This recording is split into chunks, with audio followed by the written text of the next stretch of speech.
Happy Wednesday, ladies and gentlemen. It is July 5th. I hope you enjoyed July 4th yesterday. I'm Matt Coach, joined with Mike Maynard, and our special guest for the day, Blake Buscemi. Blake is another one of our baseball operations interns. I'm sure you've seen a few. We've had some guests on before, but Blake's a bit unique, and we're going to get into why later, as Blake has his hand dipped in a bunch of jars all over with Hyannis and then other places. With that being said, though, let's move on. Obviously, last night, game got rained out. Mike, I don't think we're getting rained out tonight. No, yeah, beautiful day today. Right now I have the weather up on my laptop, 77 degrees Fahrenheit here in Hyannis now. We're playing a game in YD, Yarmouth Dennis at Red Wilson Field, so maybe you see a little bit of different weather, but come on. This is beautiful. You couldn't ask for better weather today, especially based on the fact that yesterday's game got rained out. This is exactly what we're looking for, hoping for a great game, some great weather today, and perfect day for baseball. Perfect day for baseball indeed. Last night we really wanted to get that July 4th game in, but unfortunately could not. So the last time the Harbor Hawks played was on July 3rd at Orleans. Mike, we talked about it, gave our takes on last night's episode, so please make sure to go check that out if you haven't. But Blake, we haven't heard from you. What did you see in that heartbreaking loss? Yeah, just a tough loss. I mean, just a few errors, a few mental mistakes really got to us. We hit pretty well. Those are the ones you really hate to lose, where you play well for most of the game and then just the wheels just come off at the end. Definitely, like you said, I talked about it yesterday. It seemed like we were up 6 for the majority of the game, and then they had that big inning, a few mental mistakes, some errors, like you said. And it's a tough one to lose, especially when you have as many hits as we did. I believe we had 14 hits in that game, which you don't want to lose when you have that much offensive production. But alas, it's time to move forward. We mentioned it yesterday, but it's worth mentioning that YD hasn't played a game since June 2nd. So maybe they'll be well rested and maybe they'll be rusty. So we'll see, I'm not exactly sure which side of the spectrum we'll get, but just very interesting with this crazy season where you play 6 days a week. Having those off days is very rare, Mike. Yeah, I think even with Hyannis getting the quote-unquote off day yesterday, that'll help with the arm stuff for them to kind of compare with YD, who, like you said, hasn't played a game in a few days, and it was going to be yesterday's game was going to be YD getting a break and Hyannis not having that break, but now both teams getting a break coming into this one should be really interesting. Yeah, I agree. With that being said, let's move on to tonight. You're going to recognize these names. This is the starting pitchup matchup for tonight, the same as yesterday, but let's take another look into it. Mike, what do you got for us? Well, hopefully you can hear me over the cutting of some type of wood in the background. We had a plane going by too. It's a wonderful day. People are out and about, the people are ready for baseball. Anyways, for Hyannis on the mound, we have Hayden Frank. We went over this yesterday. He's been maybe the most solid arm in the rotation for Hyannis to this point. 14 and a third innings pitched, 8 strikeouts with an under 3 ERA. Obviously, really great stuff. He's won player of the game in his start against Harwich on June 28th. He's been super solid. And then for YD, we went over him yesterday. Again, Eric Yost, righty from Northeastern. Only one appearance so far, a 6 ERA with 3 strikeouts and 3 innings pitched. So, again, a very inexperienced guy so far in the Cape League. But we're looking for a good pitching matchup with Hayden Frank getting on the mound for the Hyannis Harbor Hawks. You can't really ask for a better guy right now.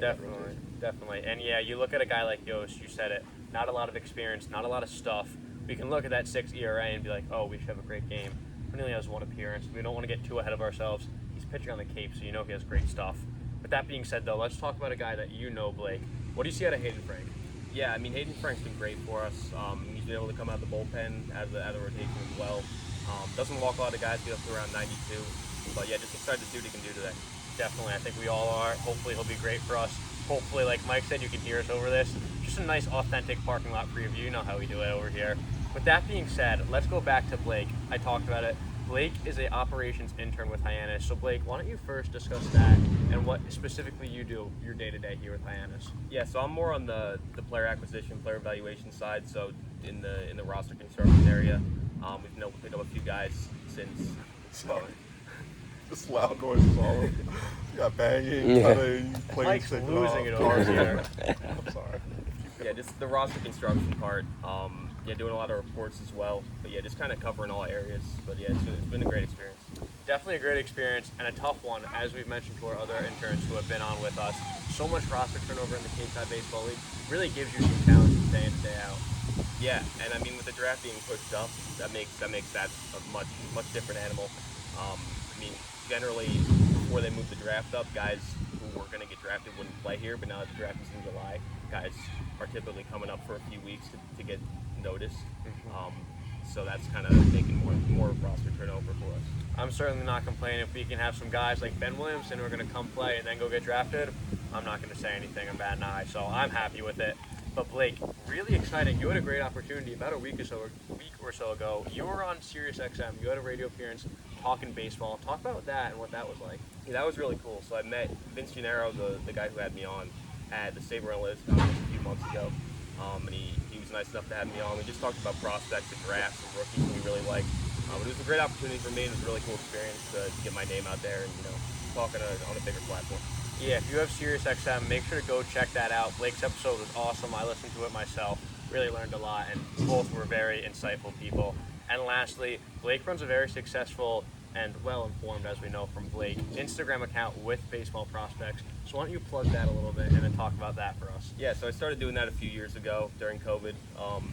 Basically just scouting reports, rankings, stuff like that. So if you like prospects, rookies, guys, draft prospects, anything like that, be sure to check that out. But yeah, it's started a few years ago, and it's kind of grown more than I thought it would, which has been great. It's awesome. And what's that account called? MLB Prospect Central on Instagram. Check it out on Instagram. It's a great account. All right, moving forward, we talked about Cam Smith's player of the game from July 3rd. No need to rehash that from Mike and I. But Blake, what have you seen out of Cam, not just in that game, but so far this year? Yeah, Cam had a slow start, but he's really been coming into himself recently, hitting the ball really hard, 3 home runs in the last week, I want to say. But he's just hitting the ball in the screws right now. He isn't striking out that much. He's cut down the swing and miss since his season at Florida State. So he's definitely taken a step up since the college season, and he's been our best hitter for sure in the last week and a half. Yeah, and we can't complain about Smith's performance. Like you said, best hitter, in the past few weeks. And with that being said, we're going to move on to our picks for player of the game tonight. Hopefully these players will shine in a Hyannis victory for us, as we can really use a big win here tonight. I'll go first. My pick for the night is Elijah Hainline. He's batting .238 for Hyannis so far this season. Only been here for about a week, I want to say, but he hasn't really missed a beat. Coming in, hitting, doing well. Only 1 extra base hit with no RBIs in his tenure, so I think he's going to take that RBI number up, finally get on the board, and maybe get 1 or 2 more extra base hits. Help this team out, get a big win for us. With that being said, Mike, who do you have? I'm going to go with the same guy I picked yesterday. Hopefully you watched the episode. If you didn't, get out of here, go watch that one. Anyways, I'll give my same type of analysis. I'm picking Austin Kelly, the first baseman / catcher. He's been back and forth. He's been in the lineup almost every day. I keep picking guys that aren't in the lineup. I need a guy that's in the lineup, okay? Lefty bat against this righty pitcher in Yost for YD. I think he'll have success. He drove a double into the gap against Orleans in our last game. I think Austin Kelly's a great guy to get some RBIs, get some extra base hits, get the bats going, and hopefully he's in the lineup. Hopefully I make a pick where I can actually have a guy to root for during the game. But hey, Austin Kelly, go you. I like that right there. Hopefully he'll be in the lineup for you, Mike. Don't want to see you a little heartbroken before the game tonight. But with that being said, Blake, finish it off for us. Who do you got tonight's player of the game? Yeah, I'm going to go with Nick Mitchell today. He's been hitting well at the leadoff spot. One of our new acquisitions. We've had him for about 2 weeks now. He's been hitting well, but I really think that breakout's coming for him soon. He's been hitting the ball really hard. So he's my pick for today. Definitely, Nick Mitchell has done great. Like you said, only been here for a little bit, but he's done great since he's got here. So I would not be shocked to see him take home player of the game. And as we're wrapping this episode up, we got the school bus coming on by to pick up our players, bringing them to YD for a big victory tonight. Mike, as always, thanks for being on. Blake, thank you for joining us. It was a blast. And thank you guys for watching. Hopefully we get a victory tonight. Go Hawks. Go Hawks. Go Hawks.